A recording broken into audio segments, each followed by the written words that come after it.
శ్రీ గురుభ్యో నమః శ్రీమతి రామానుజాయ నమః శ్రీవాస్తు ప్రేక్షకులకి నమస్కారం. మనం దక్షిణం వైపు రోడ్డున్న గృహాల నిర్మాణం చేసేటప్పుడు ఈ విధంగా తప్పుగా అయితే నిర్మాణం చేయకూడదు. ఎందుకంటే సిటీలో కావచ్చు, లేకపోతే కొద్ది టౌన్లో కావచ్చు, కొన్ని నామ్స్ అనేది గవర్నమెంట్ పరంగా కొన్ని ఉంటాయి.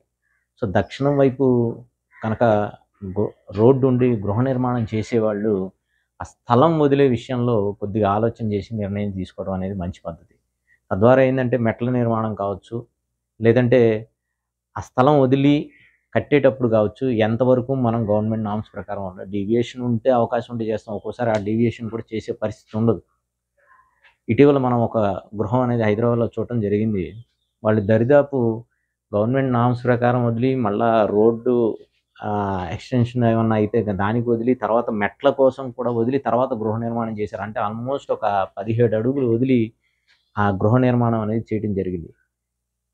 పూర్తి వీడియోని మనం లింక్లో ఇక్కడ చూపిస్తాము, అది చూడండి. ఖచ్చితంగా దక్షిణ గృహం ఈ విధంగా అయితే నిర్మాణం చేయకూడదు. జై శ్రీమన్నారాయణ. వాస్తు సంబంధించి మరిన్ని విశేషాలు తెలుసుకోవడానికి, మీ ఇంటి ప్లానింగ్ మరియు వాస్తు సమస్యలు తెలుసుకోవడానికి మా ఛానల్ సబ్స్క్రైబ్ చేయండి, లైక్ చేయండి, అలాగే షేర్ చేయండి.